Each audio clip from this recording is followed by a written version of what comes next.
Hello, hello. Welcome to the Sitdown with Stand-Up Comedians. I'm your host, Eddie You the Man. This is a podcast where we try to find out where does funny come from.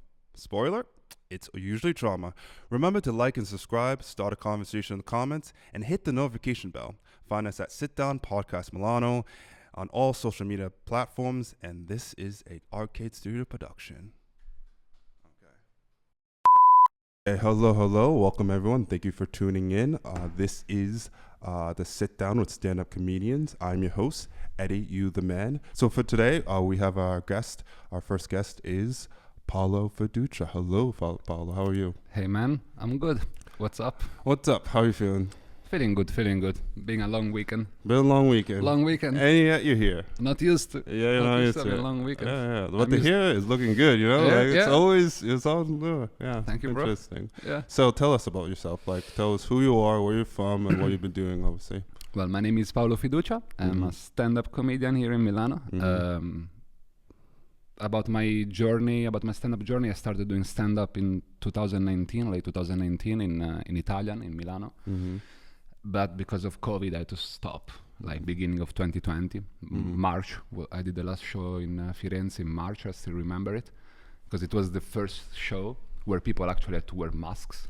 That's So weird. everyone was like wearing masks. How do you do that, though? How do you, like... You don't, basically. Yeah. You're just on stage, you can see anyone's face, and they can't even really laugh or Yeah. drink because they were forced to wear masks. Yeah. And it was interesting, and I'm happy that was the only Wow. It's, show I did with masks on. Yeah, that's Yeah. weird. I can't even... Because it's also about, like, the seeing their expression, and you just see people just looking at you. You're like, oh, okay. That's weird. You could just, it was just like, it was, I think they're still doing stand-up there. It was called the Nof. It's like a pub in Firenze with a little stage.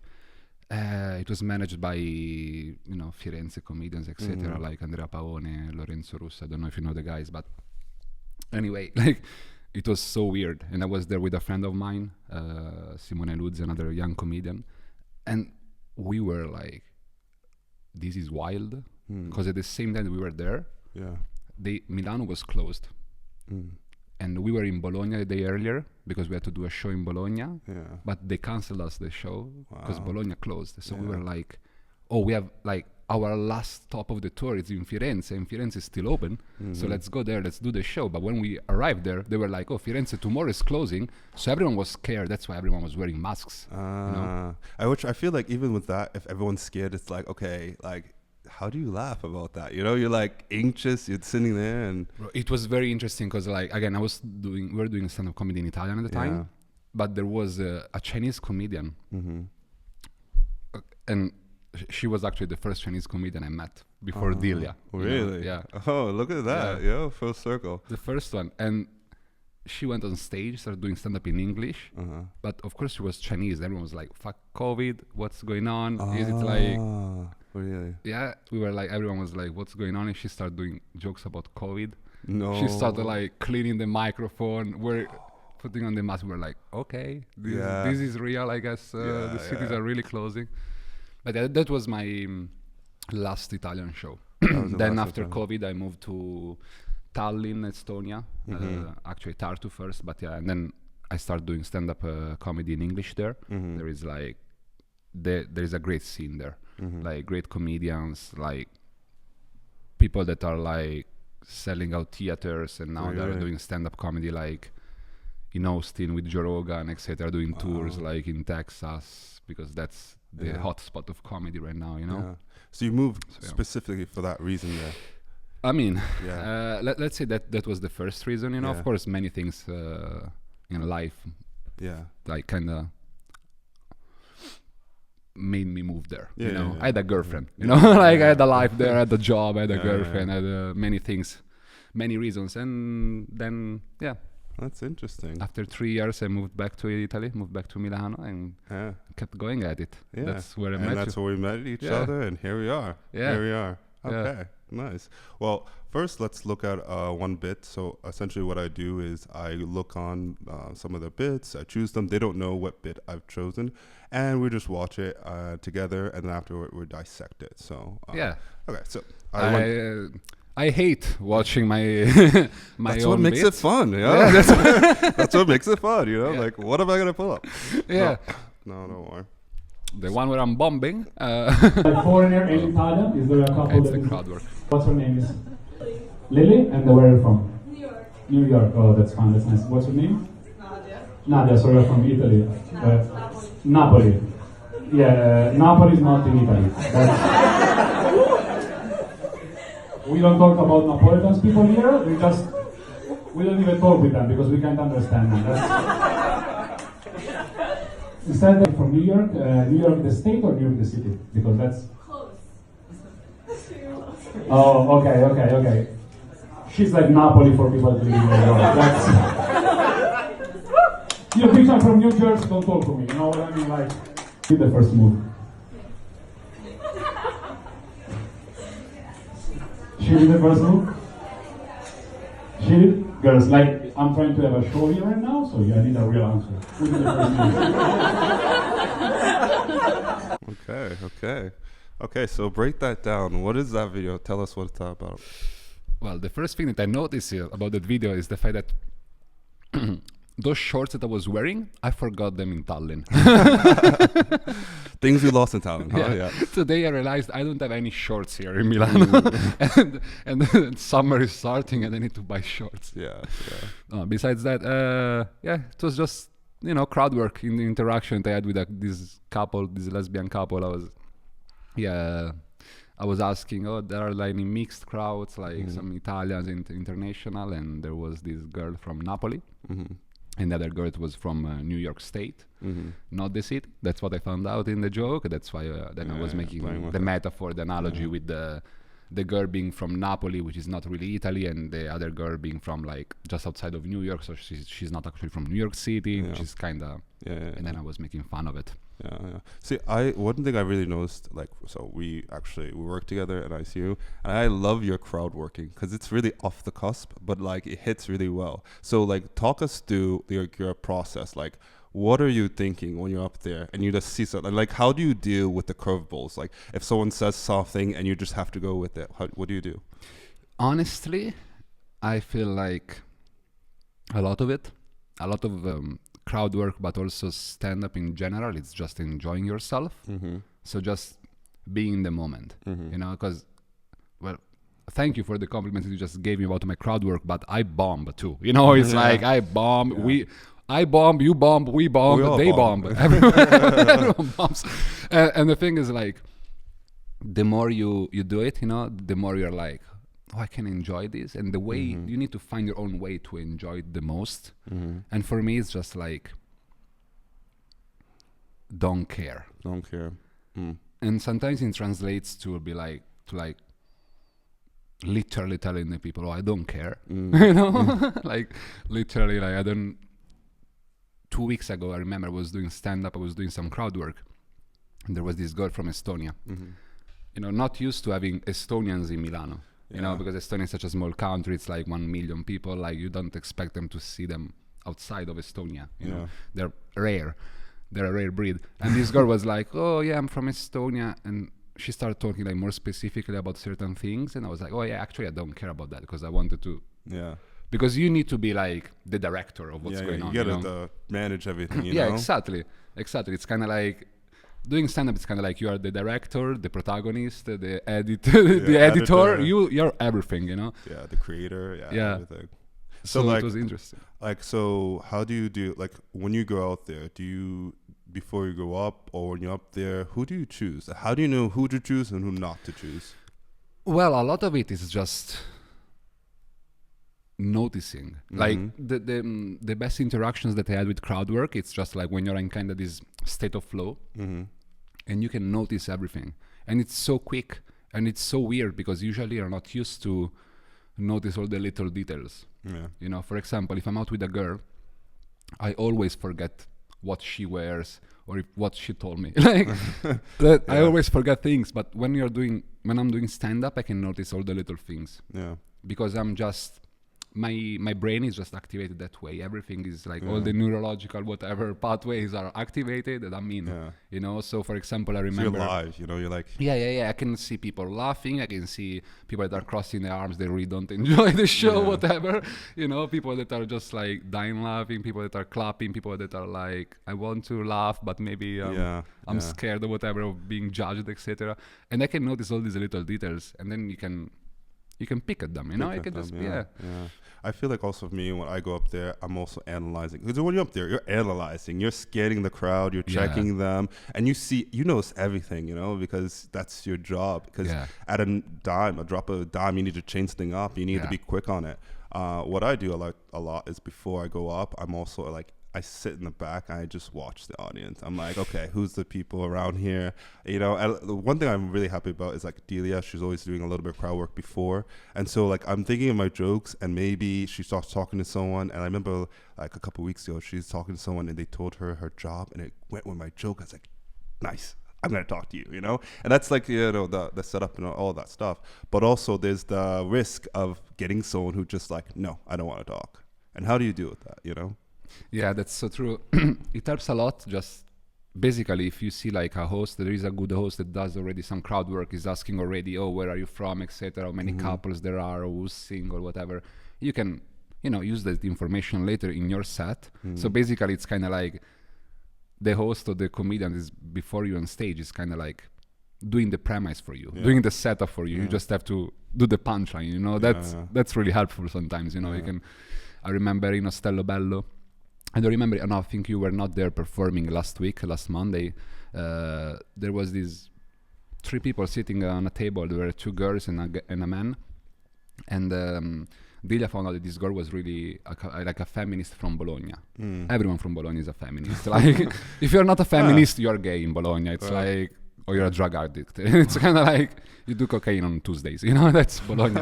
Like let us know. Yeah.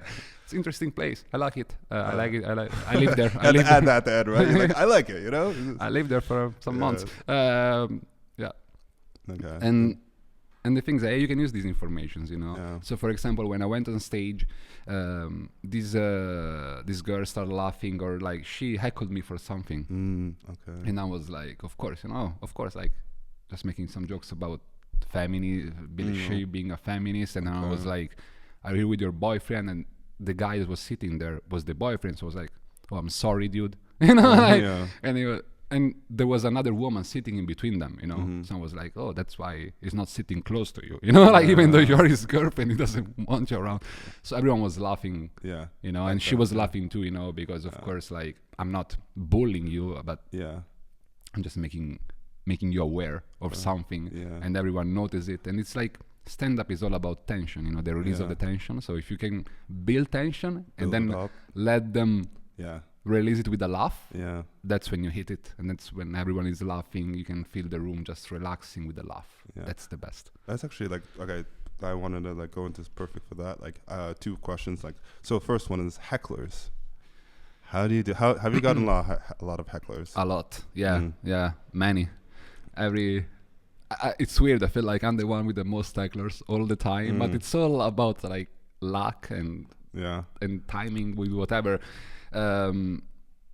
You were saying like how it's important, you know, to notice things, you know. So for example, that's why it's really important for a comedian to not stare down, you know, to not just look at your own feet when you're on stage, but to look at the crowd, even though you're not maybe actually looking at them in their eyes, whatever. You're even just looking on top of their heads, whatever. It's just better because still with your peripheric vision, you can see everything, you can notice everything. So if someone is heckling you, you can see who he is, unless you have the lights in your eyes blinding you, you can see who he is and you can interact with them. And hecklers can say whatever, you know, there are different kinds of hecklers. I had guys, you know, I have maybe a joke about some of my friends call me gay, you know? That's kind of like the punchline, whatever. And I had a guy screaming at me, I'll suck your cock. Okay. And like, usually when you get heckled, people are not screaming at you to suck your cock. You're like, You know, and Yes, please. I was like, no, I'll suck your cock. You know, it's like, and that's like thank you. You know, like you just gave it to me. You gave me like a free home run right there. Yeah, you know, and then in the end I was like, yeah, I guess I'm gay. You know, and it's like, and again, it's all about. I feel like with the heckler, if you can poke fun at yourself too, because if he's trying to make fun of you, you can just poke fun at yourself too. Yeah. But in the same way, if you're making fun of yourself, you're actually also making fun of him too. Yeah. See, that's the thing I was thinking about hecklers. This is like a weird thing about them, but like you have to be very careful with them because they can take your energy away or they could take the attention away from you. And so if you put too much into it, if you don't handle it the right way, you lose your track. Yeah. And they gain that. And then you have this person who's just like getting laughs over you. And that's like the worst thing that could happen. I agree, but it also depends on like what kind of heckler is it, you know? Is it someone who's just too drunk? Yeah. Is it someone who wants to be at the center of attention and is also too drunk? Because that's the worst, you know? When someone wants to be the funny person in the room when there is a comedian on stage. Yeah. You know, is trying to make the joke, whatever, you know, that's what we were talking about, right? Like someone who's like, you're not funny and creates more laugh than your own joke maybe because whatever reason, etc. That's the worst because, for example, if someone just screams at you, you're not funny, you don't even know what to say. But instead, if someone is like, I'll suck your cock, you're like, that's so weird I can come up with something. You know? You gave me something. It's also the idea of like, if you're there, you're in front of them, you're giving them like their fire and you're giving them air. So you need to be able to take that. Like you can direct it and then take it back. Because if you go so hard, you're like, oh, you're heckling me? No, I'm going to sit here and I'm going to like steer you down and I'm going to like try to make fun of you. And you do it too hard that the crowd is like, and then like you lose it. So it's like a thin line between, okay, let me like mess around with this dude and okay, like leave this alone. Like said something, let's move on. They keep on their jokes. You know? Yeah. It's always like this with comedy, right? It's always a thin line. It's a thin line. It's always like, you have to walk that line, you know, and just be careful. And sometimes you cross the line and then you pull it back, you know. It's a game of inches, you know. It really is a game of inches, you know. You're like walking. If I fall, you know, I fall down. Everyone's looking at you. Yeah. The other topic I wanted to talk about is like, where do you draw the line between like we talked about the subject to talk about, like with comedy, which is an interesting thing, like. Where are the lines? Where are the boundaries? Where does it stop being a joke and start being like kind of harassment or not even harassment, but like, you know, that's too much, you know? Funny. Fun is the line, you know, like let's not like, you know, we live in a time nowadays in which luckily in the last 2 years, there has been a shift. Seems like in the general mindset of the people that are coming to the shows and even online the crowd, there is this meaning that they kind of lost that wokeness, they kind of lost that super PC, you know, culture, etc. Because it was so pushed on us, I feel like, and now people are kind of like tired of it. They kind of want to just joke around and fuck around and shit around, you know. Because it's fun to talk smack, you know. Let's be real, you know. It's fun to like. That's what I do with my friends for the whole time, you know. Yeah, you want to say the things you know you can't. You know, someone said you can't say that. No, what? I'm gonna say that. Exactly. Listen to me.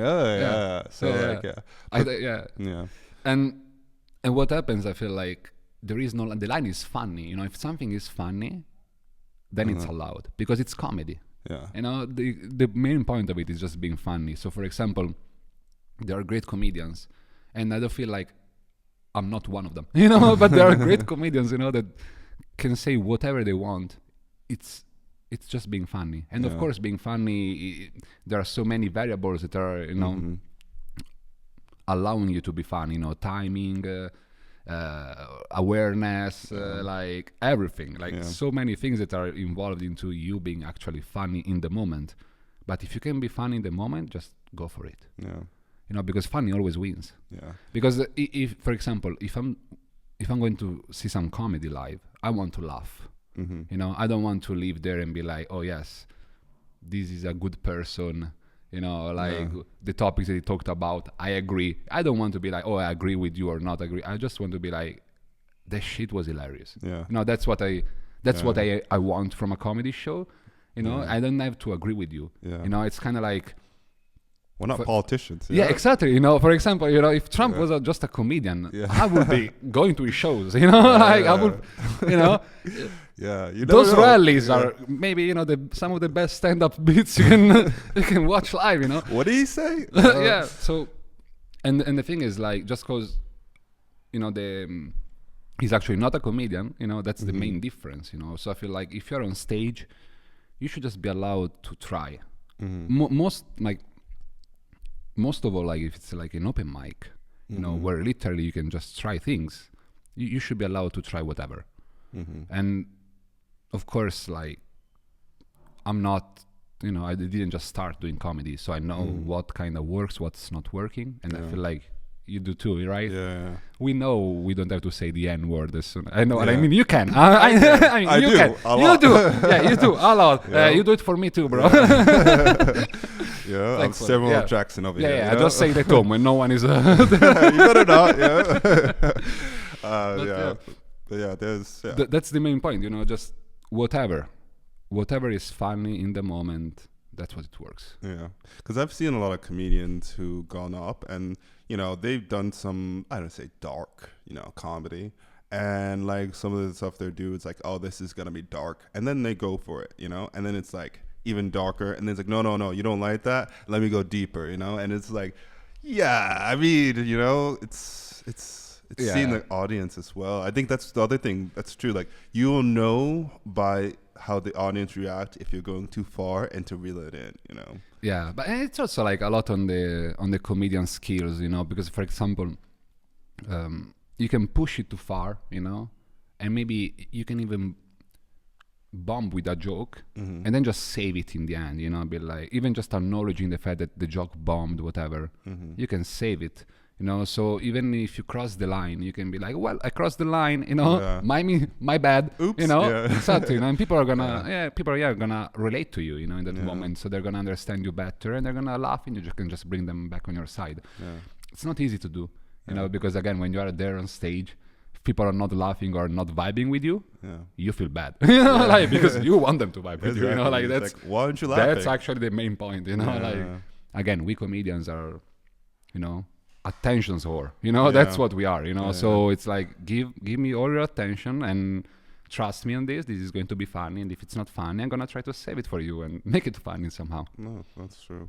So like, as a comedian, from your own experience, like how do I say this, how when you go into things, go up there, are you supposed to take it personal? Like, in the sense of, like, when you tell a joke and they say, oh, they don't laugh, you know, or they're like, ooh, you know, didn't go the way I wanted to. How far removed should you be from your, like, how, to what point? Because I know a lot of comedians like, oh, you didn't laugh, you just don't know, you just don't know what's funny, you know, like, how do you?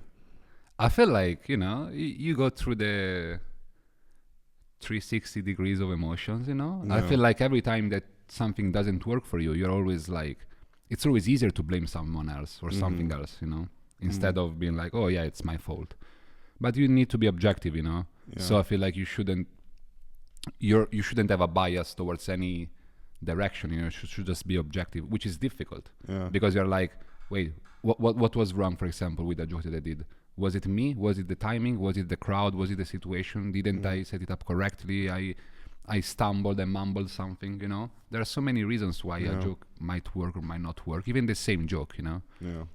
And it's all about, you know, building your own hour of material. It's all about like finding those jokes that are working almost everywhere. Yeah. But there is never going to be 100%. Yeah. You know, you're never gonna have like 100% success ratio. You know, it's never gonna. You're gonna bomb. You're gonna bomb. You're gonna bomb. Sooner or later, you're gonna bomb. Yeah. It's just numbers, you know. Yeah. And it's all about trying not to bomb, basically. Yeah. So if you even think about it, that can allow you to be sillier, you know, because I feel like one of the things that I understood like in the last 3 months, 4 months maybe, it's how important it is to be silly. Like and not silly like, oh, this is just stupid, you know, but silly meaning like being auto-ironic, you know, being aware of it and being aware of like, oh, I can fail. I just need to let everyone know that I'm failing. Yeah. You know, so people can relate to that or Yeah. whatever. And the energy of being silly on stage and they just enjoying, but also being like, we all know this is, I am being silly, you know. Yeah. It just works and just translates so well on stage, and you can see even some of the new comedians that we have here in our scene, you know, some of them are just so silly, even though maybe they're new, they're too fresh, etc. Maybe they don't have the best jokes, but they're silly. You can see the silly energy, and people are enjoying it because they can notice it. They can be like, oh yeah, we are just here to have fun. Yeah. So that's the that's the focus. Yeah. And the energy, which is really true. It's all about, I don't think people understand it's really all about energy, but it's also the energy you get from the crowd and the energy that's there. How do you deal There's nothing better, right? Yeah. Nothing better. When they're just like laughing, you say one word and they laugh. It's like, oh, okay, you know, this is going to be a good night, you know? But how do you deal with those situations? I know we've had a couple where it's like the energy's not there. The crowd's there, but they're not there. You know, they're like, why are you here? You know, but with everyone, you know, it's just that. That's the thing, you know. When you're on stage and there is no energy from the crowd, you need to be like, okay, this is going to be a rough day at work. You know, I'm gonna have to be the one with the energy, and you have to try to not fall in that, you know, because it's very easy when you're on stage if people are not giving you energy to just be low energy too and just like mirror the crowd. Instead, you need to always try to be yourself. Which is the most difficult part, because it's all about how can I be myself on stage, you know? And because, for example, I feel like if we were how we are, you know, when we talk with our friends, with our homies, whatever, with our bros, etc., we would all crush all the time. It's just being able to translate that to stage in front of, you know, people that we don't know. So there is already that kind of pressure, but we all are aware of it. We already have experience with that, but then there is like what kind of reaction they're giving us, you know. So it's like that balance, that thing again. It's always that line, you know, that balance. And it's like the balance needs to be with the topic that you're, you know, talking about, with the emotions that you're having, with controlling your emotions, trying to, you know, solicit emotions in the crowd that you want to, you know. It's a wild game, you know. That's why we love it. That's why we love it. It's like a win-lose, you know. Like, there is no bigger rush, right? It's risk it all. Yeah. There's two things I don't know. I've came up with these concepts, these topics, whatever. But of a cash cow and a dead horse. Okay. Talk to me.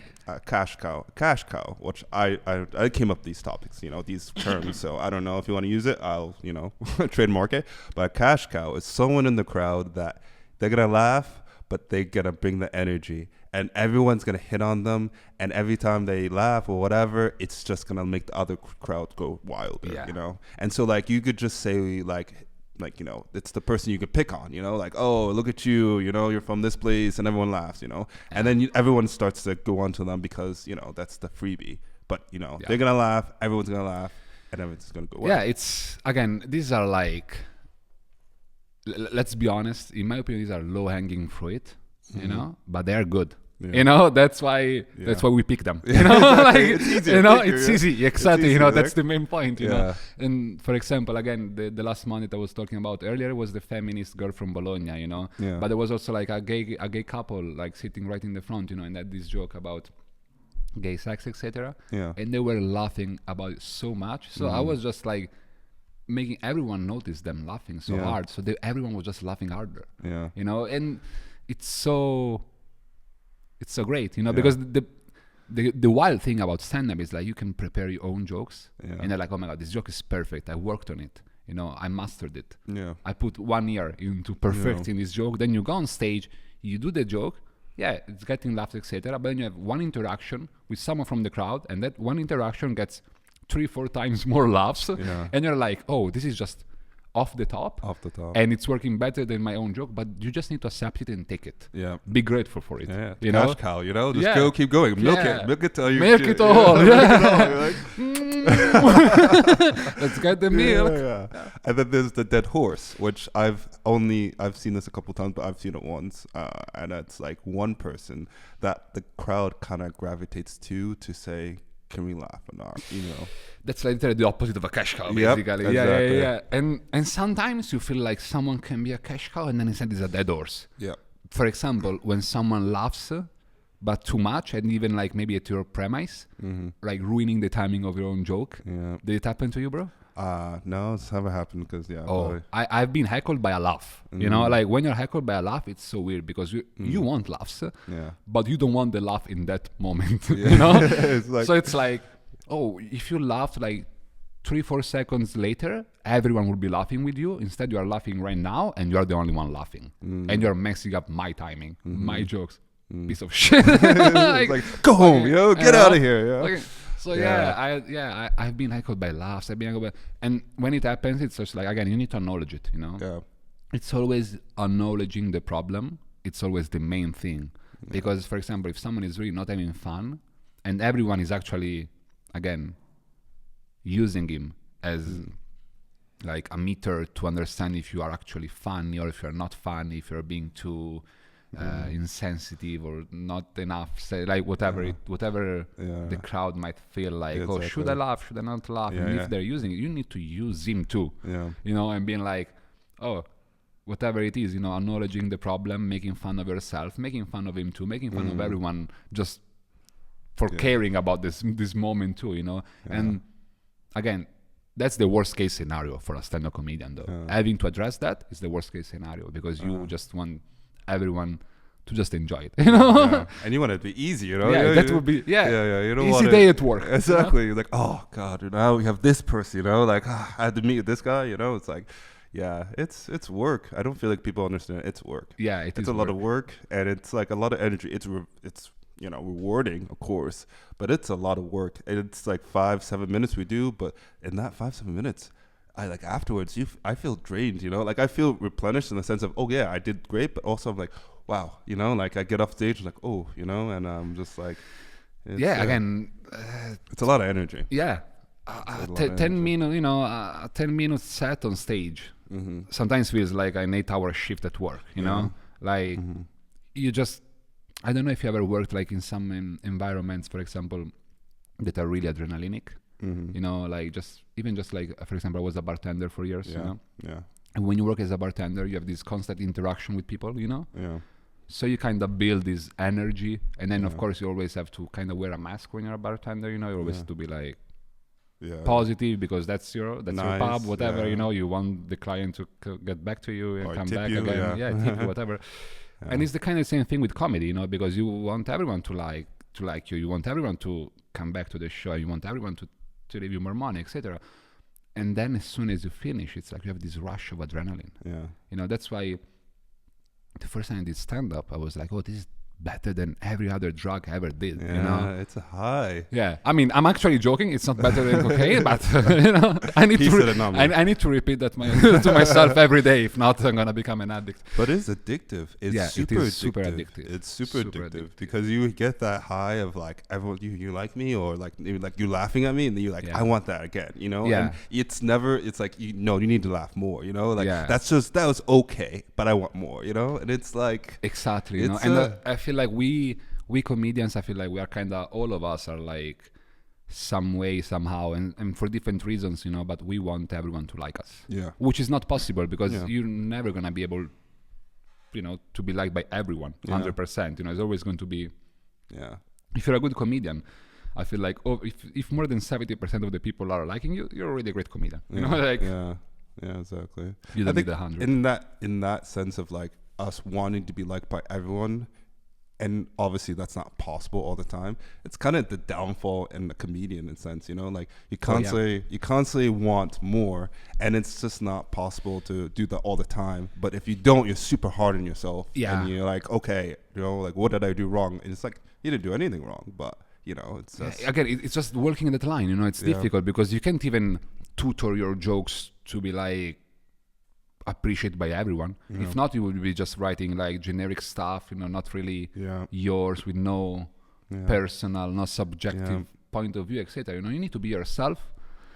But again, being yourself, that's why it's so difficult, because you want to be yourself and you want to be liked by everyone. And that's just not gonna work, you know. That's why, for example, you need to learn how to appreciate even people not liking you. Because, for example, I remember, even doing crowd work or doing some jokes, and seeing a couple, and it's like, oh, the girl loves this joke. The guy hates this joke. And then it's the other way around. The guy loves this joke. The girl hates this joke. And they're going to talk about it. They're going to be fucking discussing about your own jokes. And that's what you want. You want people leaving the room, leaving whatever, remembering your jokes, and talking with other people about what you said on stage, You're going to remember me. You're going to remember me. You might not like me, but you're going to remember me. Yeah, you're going to remember my joke about me having a small dick. You're going to wake up and guess what? You're going to be thinking about me. Yeah, no, it's crazy. Yeah, because, and the weird thing is, like, as a comedian, you remembered sometimes, the people from the crowd. Yeah. And it's so weird because we have so little maybe interactions, even just like looking at someone laugh, and then I'm home, and I'm thinking about, oh, that person was really laughing. That really makes fills up my heart. For 2 days, like they laughed. And then someone doesn't laugh, and you're gonna remember him forever. It's like that motherfucker. You know, when I find him, I'm gonna sit him down. I'm gonna make him laugh. He's gonna laugh. Exactly. I'm gonna find you, make you laugh, or ruin your life. One or the other. And so for you, what's the process of making a joke? Like, I know, because we've talked a lot, I know that you have a very scientific, I feel like you have a very scientific, precise way of making jokes. That's very interesting. You have the premise, but you always, after I do my bit, whatever, you always come up to me and give me some advice. And it's really helpful. I really thank you for that. But it's really interesting, like how you set it up. So how do you set up your jokes? Like, how do you come up with it? And like, I know that you're always using it, but also changing it, like interchanging stuff here and there. So what's the process for you? Well, it changes every time. Every joke is different. Sometimes the jokes can start from the premise, from the setup, from the punchline, from the tag. Doesn't matter. Or maybe it's just a story and you don't have any joke in the story. You just need to build the jokes in. And it really is never the same, The same with crowd work, with crowd work, at least you have someone giving back something to you, which is the crowd. Literally, you can just work on what they tell you and what your mind is able to come up at the moment based on how many drinks you had. And instead, when I'm by myself, it's like, okay, maybe I noticed something that happened in my life. And I notice it maybe from like more an objective standpoint, point of view, meaning like I kind of remove myself from a situation so that I can analyze it better. So I'm able to make jokes about myself, like if like a friend of mine would make jokes about myself. I feel like if you can, for example, if it needs to be an auto-ironic joke or whatever, if you can be like the friend that insults you, the joke is going to work in a way, because it's like your friends are the one that usually make you laugh the most about yourself. And say the most honest things, exactly. Brutally honest. Like, okay, dude, chill. And that's just, the starting point, And then, of course, there are all the stand-up rules, you know it too, like misdirections, the rules of three, or whatever metaphor or math analogy it is, And then you can use them, and it's all about, having a good premise, getting everything right with the setup and just hitting your punches, and keep building. Again, I remember watching this video from a comedian that I sent you. And now I don't remember his name, and I feel so bad about it because Kofi's not watching. He's dead, so he's not gonna watch for sure. Maybe he's gonna watch from upstairs, but. It's all about, you need to remember to keep editing, keep editing your own jokes, because a joke, he used to say, a comedian dies when he stops working on his own jokes, even jokes that are already working, because you can keep changing them, you can keep adding things and working, like little subtle thing, like just a pause. Just a little break in the joke, just adding one word, changing one word, adding a new tag, using a different point of view, maybe the opposite point of view, maybe it's like, I don't know, someone calls me gay, but maybe instead I'm calling it myself. Why? What's that? Does that make you think about something more? Can you implement it in the new joke or whatever? Can you change what you already did? And it's all based on different interactions, maybe even that you had with the crowd, you know. And sometimes you just say something, you see if it rolls through or not, and then you're like, okay, I can keep it, I can change it, I can work on it, I shouldn't work on it. It's different every time. Different. I remember this saying. I remember it from elementary school. I think it was my 4th grade teacher. You know, shout out to my 4th grade teacher. She said this thing to me about writing. She says, "A good writer writes. A great writer rewrites." You know, and I think that's the thing that's always been in my head. You know, I was like, I said this, I wrote this, but can I write it better? Or can I say it better? Or how can it be? And so you're always going back and you're fixing it. You're always editing it. You're always changing it. You're always like tinkling it. It's like it's a potion. You want to get the best mixture. You want to get the right one. And so you're always constantly. So I say to a lot of people, like, also I remember Dita told me first, like, you know, I was like, how many times should I do a joke? And she's like, you should do it as many times until you feel like it's good. But beyond that, just keep doing it, because you'll find over time that you're evolving the joke and it evolves with you. And it's not just like you tell it once and you tell it at the same time each and every time. That's not really good. You know, you want it to evolve, and you see it, as you said, when you're working with the crowd. You're like, okay, I said this one joke, and then I'm like, okay, that didn't hit well. So the next time I'm gonna do it, I'm like, I need to think about something else, because that was supposed to be where the laugh was, and that didn't go. So that's not working, you know. So let me go back to the drawing board. Let me take it apart and see, can I fix this here? And I think that's like, you know. Yeah. And it's so different every time, you know, because sometimes it's so helpful. For example, I feel like, sorry, let me phrase it better. English is not my first language. Basically, you have different jokes, you know, you're trying the new jokes, but you, as comedians, we want to tell the jokes in the way that we thought about it, but that's not always the best way. So it's like it's a must, you know, to have an outside input. The first and main outside input is the crowd. You know, trying your jokes live on stage, you have the input from the crowd back to you, and you're gonna be like, okay, can I work on this? Should I work on this? And you can build up from there. Other inputs are like comedians seeing you know, for example, and you know, you can feel, you know, I feel certain ways about you know, giving advices, etc. But for example, we do sometimes I do, because like you're just a friend of mine, you know, so we're just told me, so I'm just like, it's back whatever, and forth, you know, mutual thing. Yeah, exactly. And it's like it helps having this outside perspective sometimes, you know, and that's why it's so difficult, for example, for me to film myself and then to watch it back, because the first thing that you do is judge. You judge yourself. You judge the video. You know, that's why even why like, did I make that move? You know, why did I go like that? Exactly. You know, and then you're like, it's so difficult because it's painful. You know, it's painful to see yourself and be like, oh, I can do this better. I can do that better.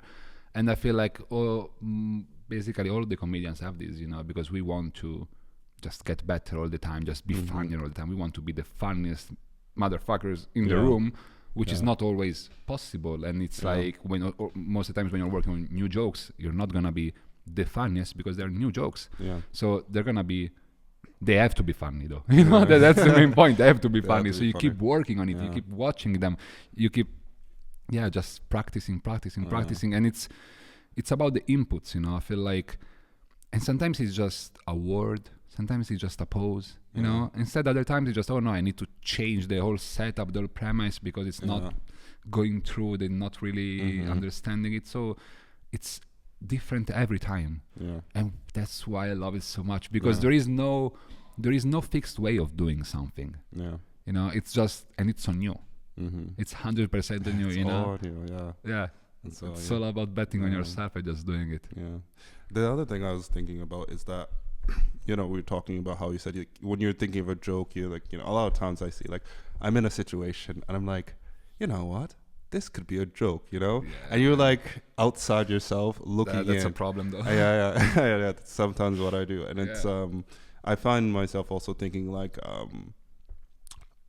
some of the best jokes I've had is like, because at the end, as comedians, what we're doing is we're going in front of people and we're showing something, but we're showing them in another perspective. You know, it's like, hey, this is reality, and we're showing you. You're making it funny, you know, but it's reality, and you can't like, you know, that's what we're showing you.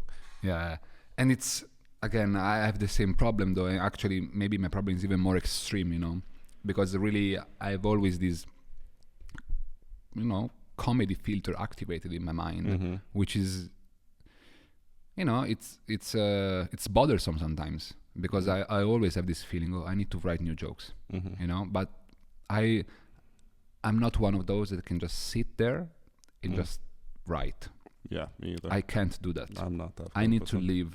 I need to have experiences, you know. Then I can talk about myself, or I can talk about some things that I notice in the life, you know. And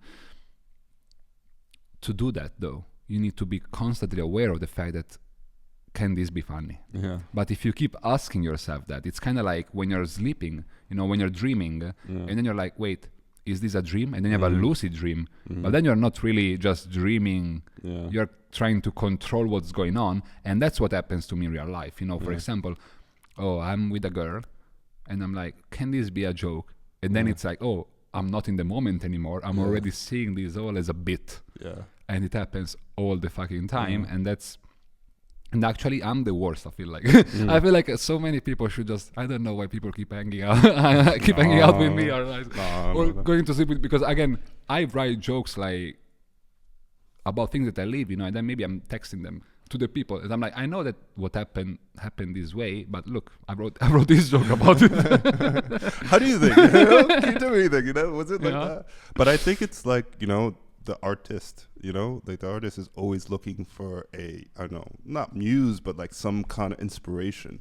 Yeah. And so in that kind of way, that's how we're looking at life. We're looking at life as, you know, from a scope, you know, we're like, okay, we see the narrative, but like, is that how it is? And we question it and we tinker with it. And then we kind of look at it another perspective. We're like, oh, I never thought about that in this perspective. What if I said like this? Because the funniest jokes are the most basic ones, you know, like people say, be like the most basic ones, but said in a way that like, oh, I never thought like that. Yeah. But that's true.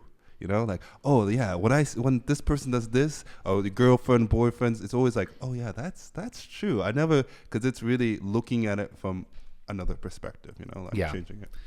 Yeah, I mean, I feel like the best jokes to me are the ones that are like under everyone's eyes, but no one noticed them yet. Yeah. You know, those are the ones that are like, oh, yeah. He said what I always thought, but he was able to put it into words and make it funny, really. Yep.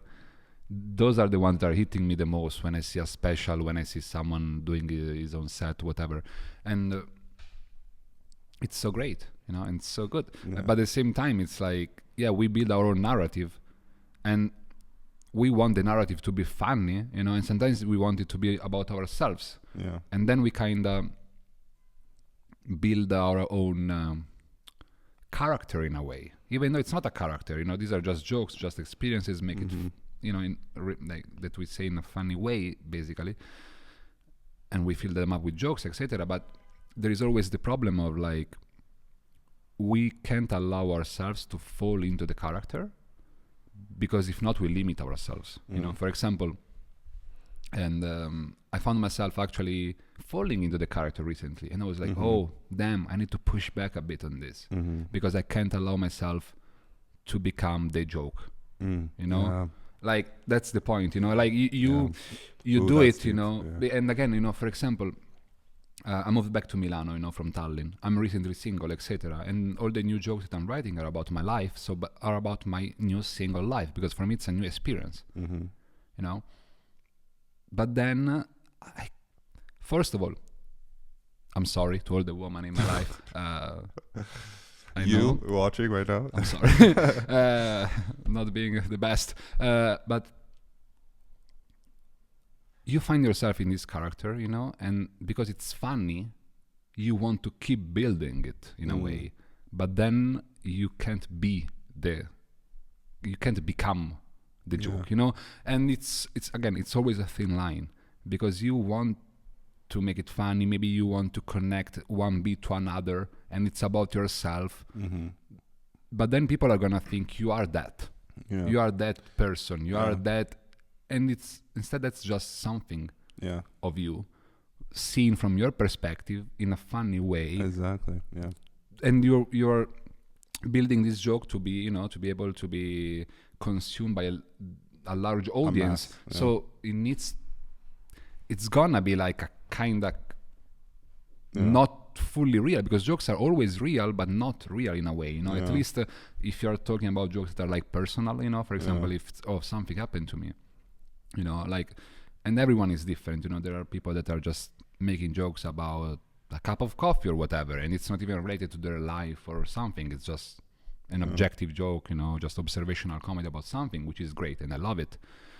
But sometimes when you're talking about yourself and you are the funny, or something funny happens to you, and then you have other jokes about it, kind of like you build this kind of storyline, but then you have to feel free also to get out of the story. I don't know if I'm making sense right now. That makes sense. I feel.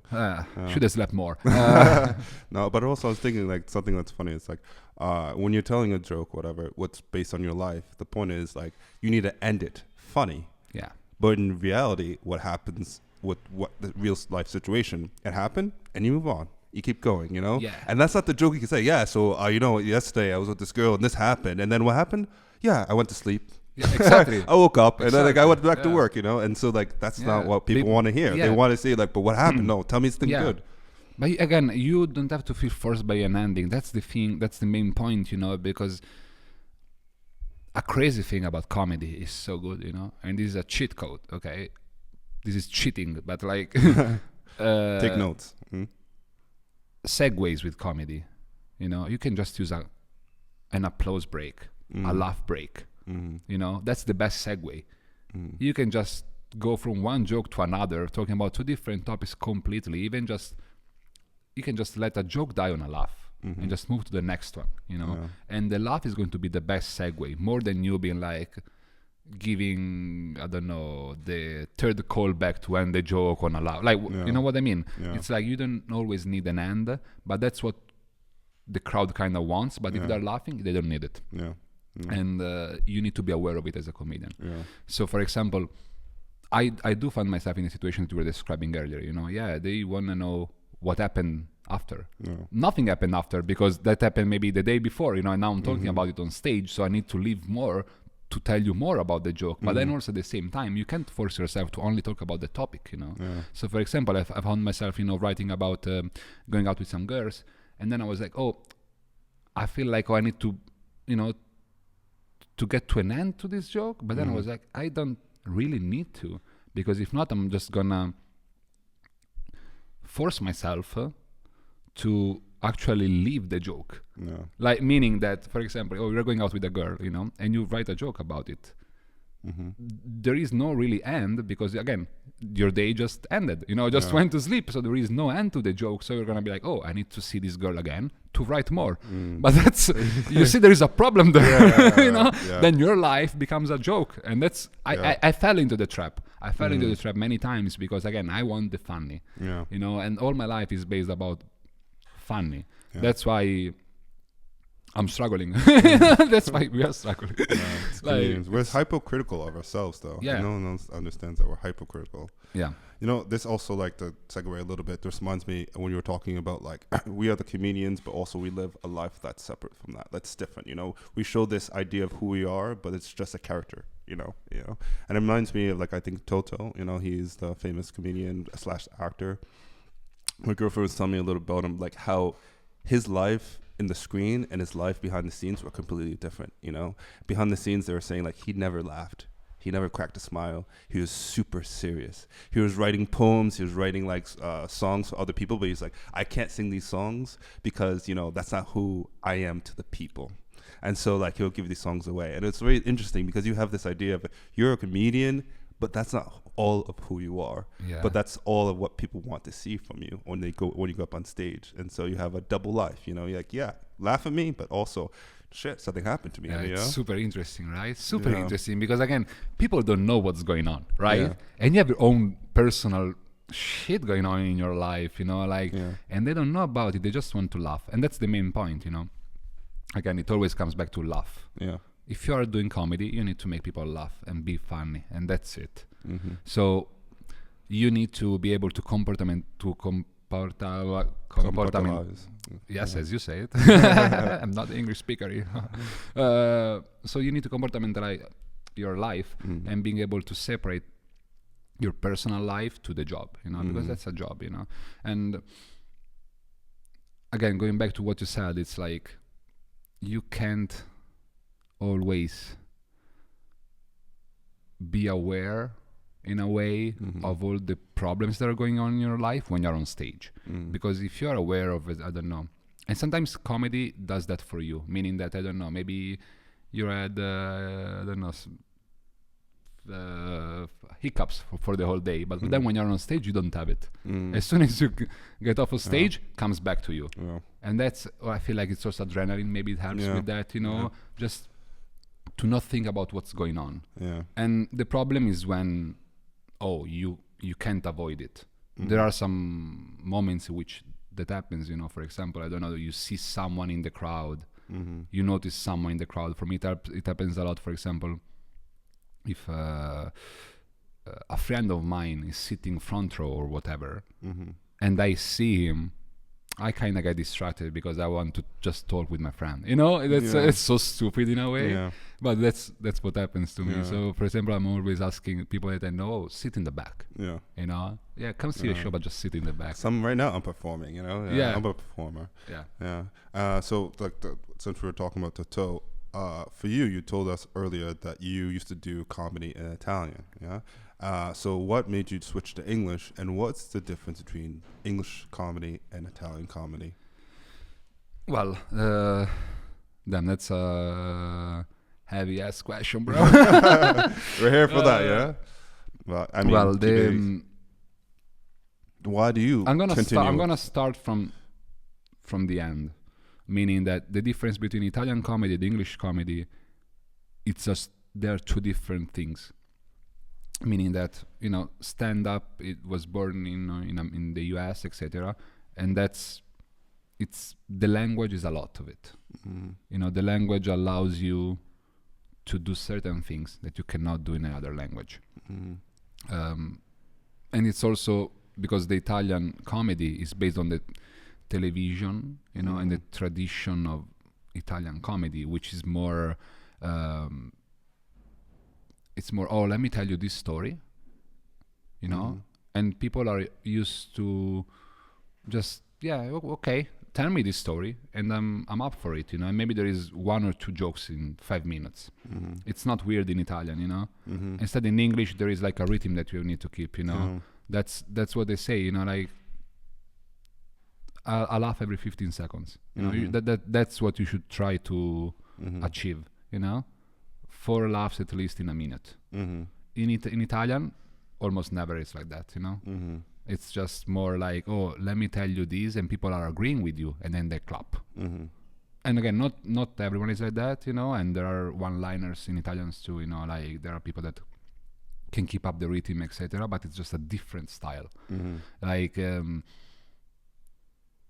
for example, when I did stand-up comedy in Italian, I didn't find out about stand-up comedy in Italian, though, you know. I found out about it in English.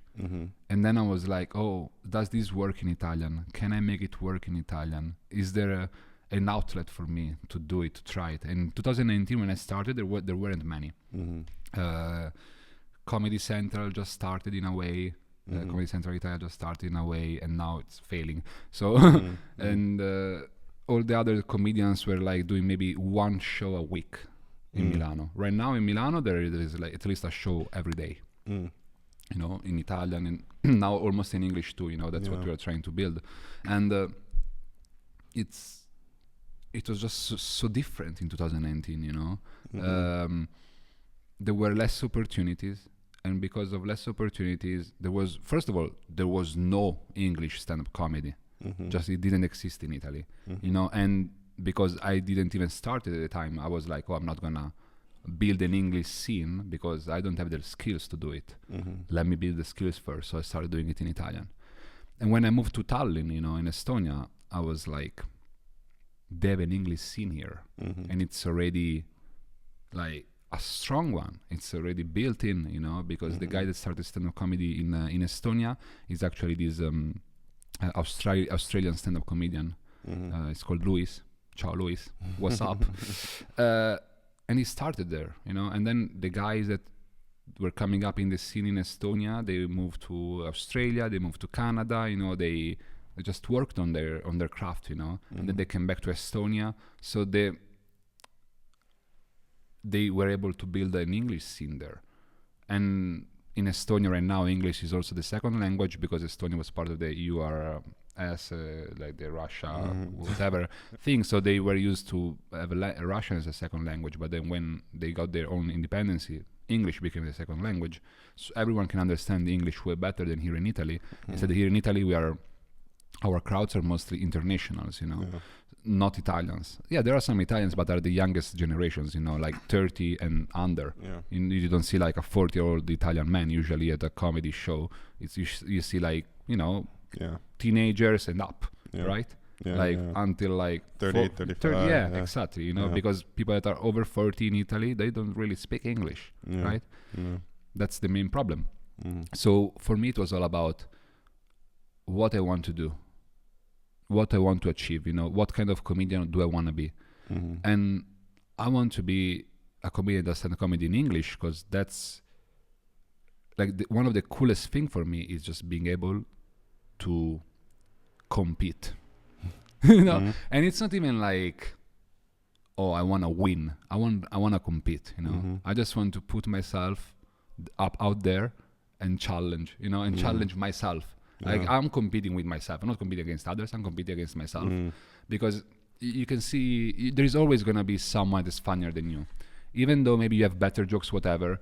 But in the night, anyone can be funnier than you. It's kind of like athletes, It's kind of like we are boxers, That's what I was saying. I was gonna go into that. I used to be a runner. I was doing track, and that was the same aspect. Like I'm a runner. I do 100 meters. I do 200 meters. But there's some people who are just faster than me, and that's not even a race for me to face. Or so there's been races where I'm the fastest, but also like I'll run a race, and you're like, "Oh, Eddie, you won." I was like, "Yeah, but my time was not good." Like I want a better time. I'm not racing other people as much. I'm racing myself.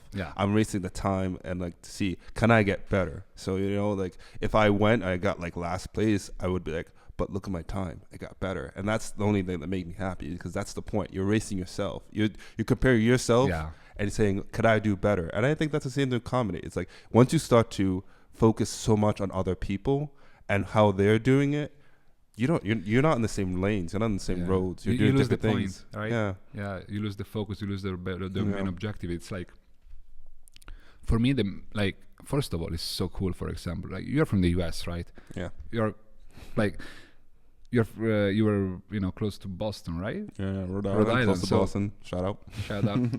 West Warwick. Shout out. Dubs. Gang. No, the gang's stuff. The point is like, there are so many great comedians in the world. Why would I limit myself to only the Italian ones? I want to be able to just go anywhere in the world and make everyone laugh. That's so great, And it's not even because you can't do it if you are Italian. No, because you just have to do it in a different language. What's the language that allows me to communicate with everyone? It's English.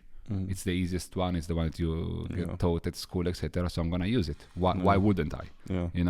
I was in a relationship with a foreigner girl, etc. So why wouldn't I use the skills that I already have to do what I want? And the cool thing about doing stand-up comedy in English, it allows you to travel the whole world. I just went to do a tour in Spain, Barcelona, Madrid. I would have not been able to do that if I was just doing stand-up comedy in Italian.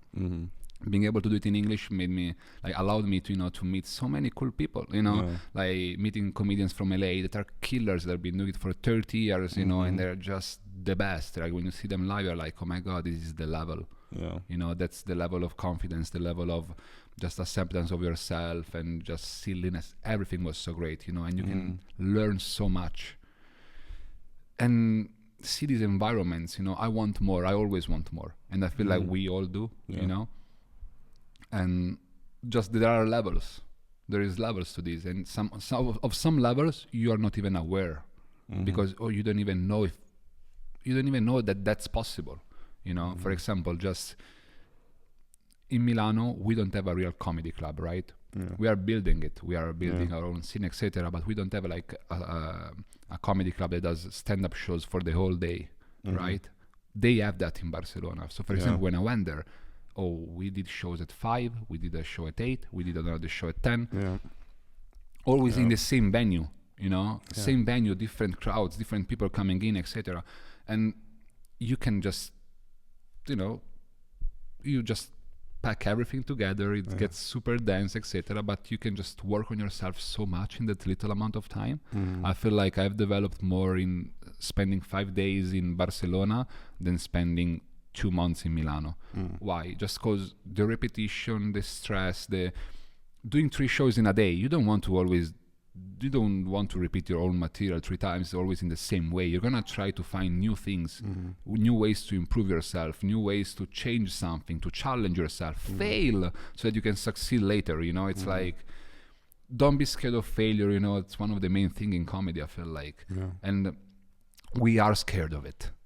We are trembling in fears. You know, when you write a new joke, you write a new joke and you're like, okay, I'm gonna fucking roll the dice on this one. It's either go let's see if it sticks or it doesn't, you know?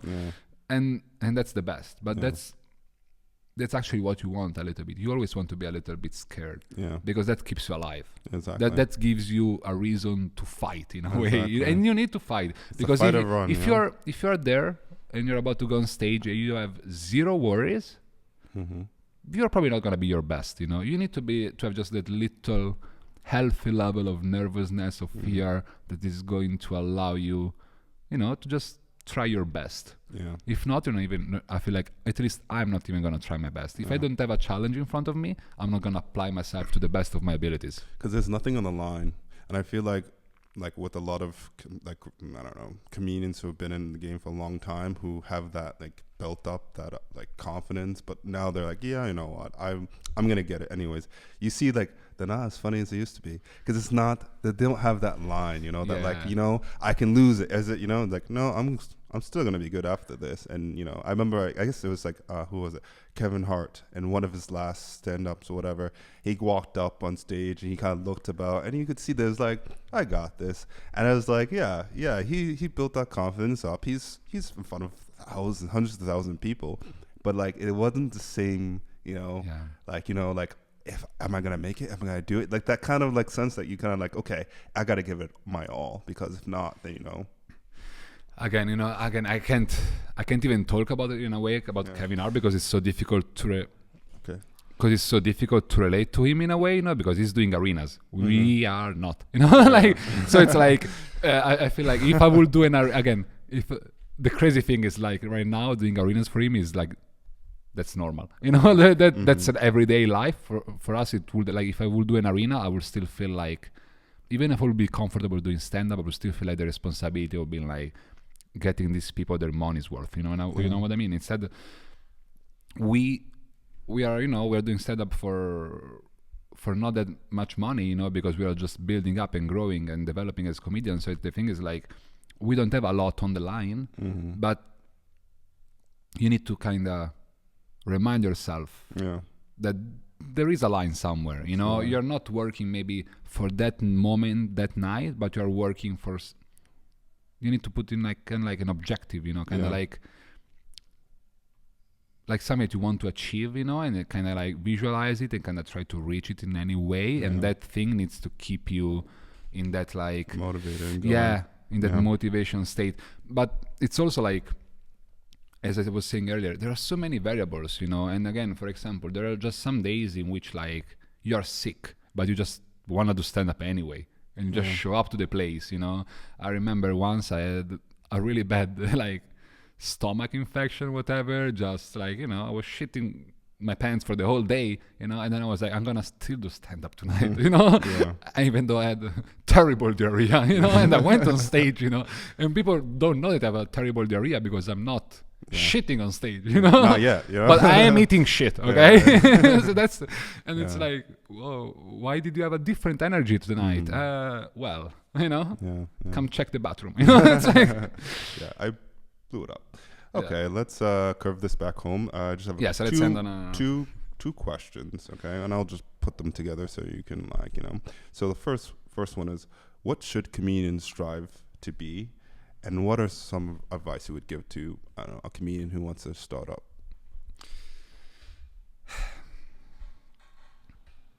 Well, I don't know if I'm the right person to answer these kind of questions. Like, what should you strive to be? What the best?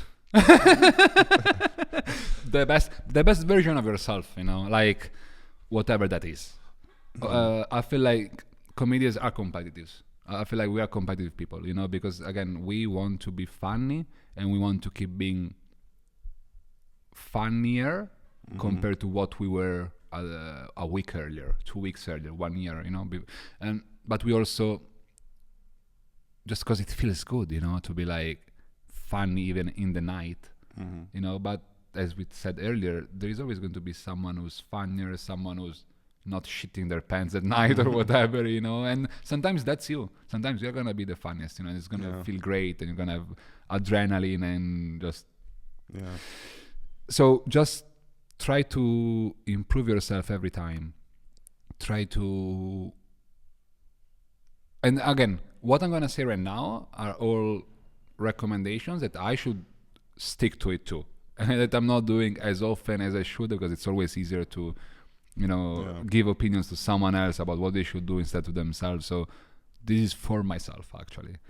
You need to write more, to watch more comedy, to listen to more comedy, just to have the open, just like an open-minded approach to everything, you know, explore different point of views, you know, try to be comfortable with being uncomfortable, you know, talk about difficult topics, you know, allow yourself to feel emotions, because even like most of the times it's from the struggles that we take the funny, you know. It's in the struggle that we find the funny. For example, oh, my dick doesn't work, that can become a joke. Oh, I have a small dick, that can become a joke. You know, it's like, these are struggles, you know, that we went through in our lives or whatever, but then they become the funny thing. So don't be scared. Actually, be scared, and it's fine. You know, just remember that like everything that happens can be used.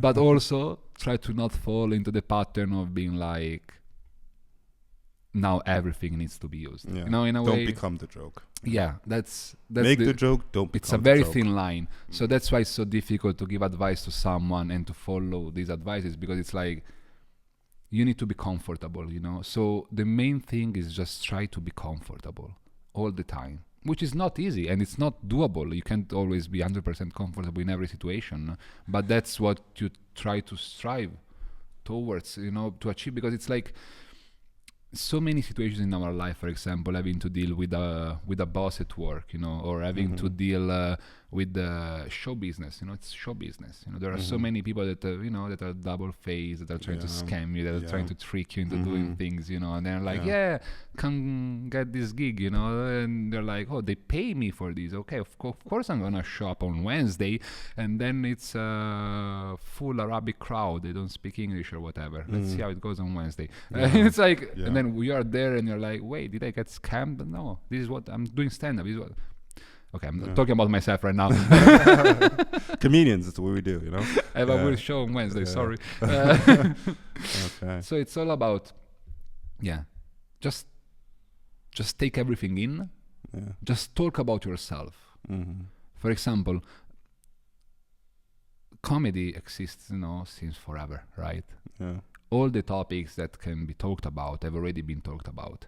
So the main point, for example, to always be original, to always have a new point of view, it's always to bring your own experience. Exactly. It doesn't matter what kind of joke it is. If you bring your own experience, you're winning, you know. And it's not always possible, because sometimes it's an observational joke about whatever. So maybe it's just a one-liner. So you can't really be personal. But if you can build it up, just talk about yourself. Okay. Yeah. Wow. Okay. Yeah, thank you so much. That's been a pleasure. Thank you for coming out with us. And I think. Well, before I say anything, is there anything you would like to announce? Anything you would like to put out there? I don't know when this is going to come out, so probably it's going to come out earlier than me from the closet. What can I say? This is cool that you're doing this, bro. Thank you for coming out. Yeah, this is just the second episode you're recording, or what? Second episode. The first one was with Delia, right? Yep, first with Delia, and then we'll go from there. Yeah, you already know what we're gonna do later. I'm trying to figure it out, but I'm going in steps. My thing is one step at a time. This has been an idea I've had for like a year now. So it's just been something like I've been trying to figure out how to do it and finding the right opportunities and everything, but there was this idea, and that's cool. That's cool. Yeah. Anyways, thank you so much for coming with us. Thank you, coming bro. on. I'm always available for you. Perfect. Let's cut that. Perfect.